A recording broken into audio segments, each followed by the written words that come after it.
Welcome back to another episode of the Casey Campbell Podcast. Casey Campbell with you, of course, and we're pleased to be joined by the one, the only Ray Robb of Juncos Racing. Of course, this year he'll be driving in the Indy Lights after winning the Indy Pro 2000 Championship last year. Hi, Stingray. Hi, how are you, Casey? I'm doing well. Okay, so I've known you for a long time, and there's always, and for people that don't know this, I always have to ask this question every time I ask when I ever do one of these. How did you get your name? Short story is, my parents were big Corvette fans. And when I was born, they decided to name me after the 1966 Stingray Corvette my dad had sitting in his garage. Long story, my dad's side of the family has heritage from Stirlingshire, Scotland. Sterling was shortened to Sting, and both my grandpas had Ray in their name. And so we took all that together and came out with Stingray. That's amazing. But you have the coolest name in racing by far. Thank you. There's a lot of interesting things that I know about you that I'm going to get into. But first, the Indy Pro 2000 Championship. I know that you've been climbing up the ladder, so much for so long. To break through last year and get that first win, and then to just follow it up with a season to remember. And it was a year that forget for many people, but last year was a pretty good year for you. Yeah, no, absolutely. Starting out the season, we went to St. Pete, first race of the year, and halfway through the weekend, they say, head on home. And 3 months later, we're still without a race, and COVID's still in effect. So not initially what we were planning on having happen, but I think it was all working out for the best for us. We struggled in the first couple races of the year, but after that, we kind of hit our stride, getting that first win at Mid-Ohio. And then from there on, it was just kind of, we had to stay in front of Devlin, and that's exactly what we did. So there's a lot of things that you do, on the track and getting ready for the season. I'll get into that in a moment because the Indy Lights is back, and there's a lot of good things there. But you are a very busy kid. You're in your uncle's real estate office right now, and if I'm not mistaken, your parents own a grocery store. If I'm correct. Yeah. Yep. That's correct. Okay. So what was it like, I know before this you worked in your parents' grocery store out in Idaho. What was that like for you? It was good. I've been working at it's not a very big grocery store, but it's one of the bigger local markets in our area. And so I was always helping out with the big sale days. I'd work there during the summer when I wasn't at school. And, I think it taught me a lot about something other than the racing industry. So that was good. But yeah, definitely during this whole COVID deal, it was interesting because we had so many people that had to, take time off of work because they were either sick with something, and because of COVID, they weren't willing to take the risk of coming to the store. And so I was covering a lot of shifts, and there were some nights where I'd stay through the night throwing freight and then get up the next morning, after getting to bed at 6 or 7 and go back to work at noon. And then 2 days later, I'd be on a racetrack somewhere in Florida. So it was pretty amazing to kind of see the whole COVID deal and how it affected everyone across the country. But being here in Idaho, and the grocery store is right across the border in Oregon, we're kind of in a little bubble here. So it was good to, have that a little bit in order to buffer from all the chaos of the world, but definitely still felt the impacts of that. So you're working in your uncle's real estate office, and you were telling me, I think a few months ago, that you got your real estate license. So yeah, I'm actually working on getting my real estate license now. But yeah, it's been definitely trial by fire. My uncle is really good at what he does, and so it's nice to be able to learn from him. But at the same time, it's kind of like drinking through a fire hose, so it's been definitely enlightening to see all the different things that go into, selling a property or buying a property in the area, and especially right now in Idaho. We're having a big real estate boom because of everyone that's trying to move here. I don't know if you know this, but one of the towns near us is the largest growing city in America right now. Really, it's awesome. And so it's been a good time to be in real estate, but also if you're looking to buy real estate, it is not a good time. So it kind of goes both ways. The Yeah. market is definitely still on the rise, which is fun and, encouraging to see. That way I can get my feet wet and a good time. So you're not the first kind of racing driver to dip their toe in real estate. Of course, Arca Menard Series driver Nick Sanchez has his mortgage broker's license, which is completely different than from what you do. What was it? Um, have you like watched your uncle sell houses and stuff? It's like, this is interesting. How'd you get into selling real estate? Yeah, so he actually doesn't even sell houses. The deals that he's doing are commercial, Okay. and so they're kind of off the wall, um, not your typical sales, right? There's always some back story that needs to be figured out because this guy over here wants to do this with the land, and this guy over here needs this from the same property, but the buyer needs to do this. And so there's so much more that goes into the deal because of that. And I think that as a residential agent, I mean, there's obviously a lot to do, but there's less of a puzzle piece, I guess you could say, to fit everything together.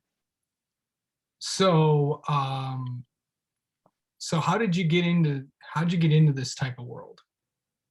Like, what interests you So about this? myself, during the end of the season last year, my uncle decided that he wanted to leave the commercial realty firm that he was with, and kind of go out on his own and do his own thing and get out of like the commercial management side of things and just focus on sales.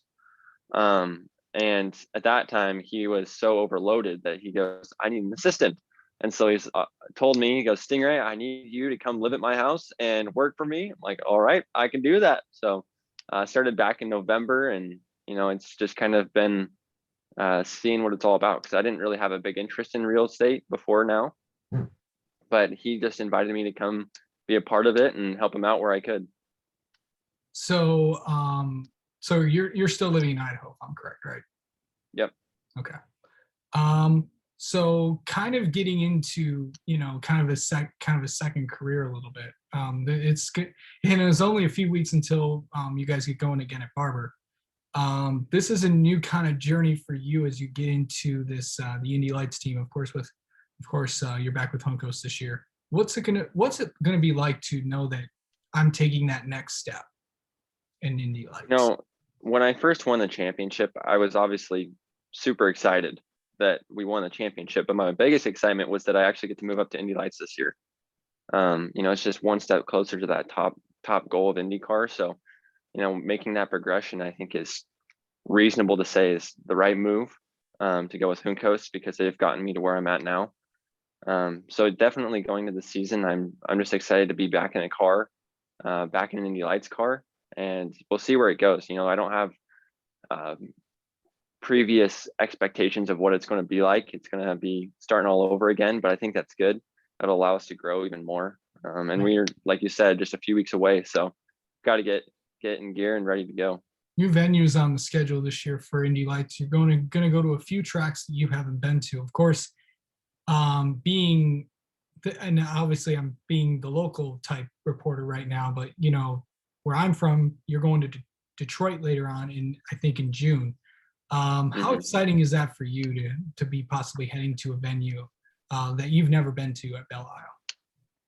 Oh, I'm stoked. That's one of my starred races of the schedule, just because it's a unique track and it's on a street course, and that's not something that you typically get a chance to run on as an Indy Lights driver. Yeah, definitely. Yeah, it's a fun place, and I can't wait to get back there this summer. For you, this type of season, you are on the track is similar to the person that you are off the track. What's your personality like? That's a good question. I don't know. I try not to pay too much attention to myself, and I try and stay humble when I can. We always say that there's two kinds of men in this world: those that are humble or about to be.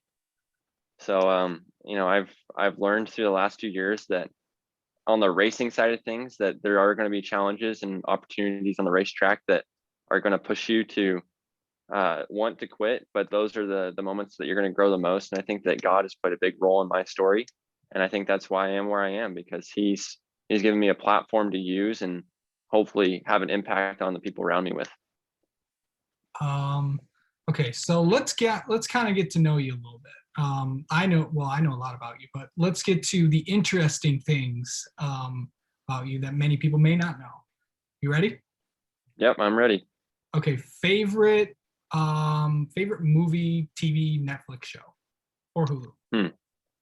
Oh goodness, I don't even know. I've actually, so during the off season, I've been reading the Harry Potter books, or listening to the Harry Potter books. So I'm on book 4 now, and I just watched movie 3 the other night. So I don't know. I'll say that those are my big interest right now. So you're into all the Harry Potter stuff right now? Yeah, right now, currently, I never had that when I was younger. So I was like, better late than never. Late bloomer over here. Favorite sports team? Ooh, which sport? If we're Any sport. talking, okay, baseball, LA Dodgers. Oh my. And Well, I knew that one. yeah. Your team's stacked this year, by the way, bud. Oh, I know. And I finally got that championship last year. About time. Yeah. What's it like being a Dodgers fan? How'd you get into that? So my stepdad was actually from LA originally. And so um, when my mom married him and we moved in, I started watching the MLB, and that was his team. And I grew to like him because I knew him. And so for the past, let's see, 10 plus years now, I've been following the Dodgers and seeing their journey. And so it's good to finally see them back on top. True or false? I did not know that the royal family has no power actually in England. False. Did not know. Why does no one know that?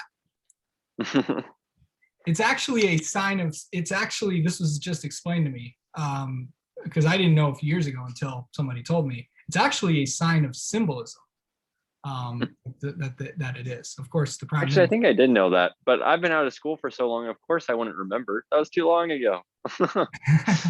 That's true. I just asked some. I just taped the podcast right before you, and they didn't know that either. Okay. Do you have any racing superstitions? That's a tough one, because not really. I have routines that I do at the racetrack, but I don't have superstitions. So I don't know if that counts. Are you good at sleeping in cars or planes? Yes. Yeah. No, I'm not, but that's good. No. No, Not a I can late sleep night, just about anywhere. not a late night trips. Yeah. Um, Favorite driver growing up? Favorite driver growing up. I always liked Ayrton Senna, even though he had passed away by the time that I came along. But they came out with that Senna documentary when I was little, and I always thought that was the coolest thing ever. So probably Senna. But other than that, I don't know. I always looked up to the guys in IndyCar and Formula One as the superstars of my world. Would you ever get in a NASCAR car again? I think if given the opportunity, yeah, I'd take interest in it. But for the most part, I think that I'm liking the open wheel stuff. I know, because I know you got in there when the K&N series when was then the K&N series, now the Arc of an Art Series West, when they went to Meridian out in Idaho. What did you like driving stock cars? It's definitely a different experience than an open wheel car. I'll say that much. I did the NASCAR circuit, the stock car stuff, as a opportunity to try different things. During that year, I also tried dirt modified cars. I drove a Corvette, did some go-karting, and I just wanted to figure out what I wanted to do and what series I wanted to jump into. And so after driving the open wheel cars, that's what I kind of settled my mind on, and just trying to focus there because that's what my interest was. Would you ever try NASCAR again? If given the chance, yeah, probably. All right. Who's the most famous person you've ever met? Mario Andretti. Yeah, I've met him too. Great guy. True or false? I've watched all 10 episodes of The Last Dance. Last Dance. What's the Last Dance? God. Oh, geez. It's the remember the documentary in quarantine? You were, you know what? You were probably selling houses or something. You were probably, I don't know what you were I doing. was probably throwing freight at the grocery store. I didn't have time for That is Netflix actually shows. true. So I'll give you a free pass on that one. It was actually, Thank the you. Chicago Bulls 98. Oh, that's right. That's right. That's right. I was thinking of like The Voice or like The Masked Singer or something like that. It was similar to one of those. It was like The Last Dance. Like I have no idea what that is, but Have you I've ever? seen most of The Last Dance, the Chicago Bulls documentary. Okay, okay, Yes. all right, Yeah. all right. You Yep. redeemed your, Sorry all about right, that. you redeemed yourself there. Yeah. So that's good. What's something people don't know about Something people don't know about me. Well, shoot. I don't know. That's a tough one. What do you not know about me? you? I don't know. I don't know. You know you.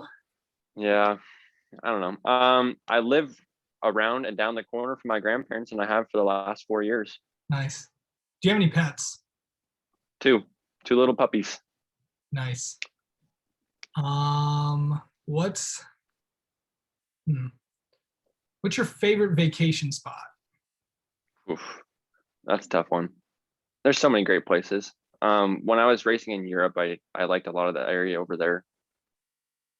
But if we're talking vacation for rest and recovery and just pure enjoyment, I think that I'll be happy right here in Idaho somewhere. What's something people don't know about Idaho? It's full, no vacancy. Really? Yep, there's no room. No one else can come in. It's not that great here. I try and tell people as much as possible that they can't come just because we're growing so fast, You gotta make sure that we're slimming the numbers down a little bit.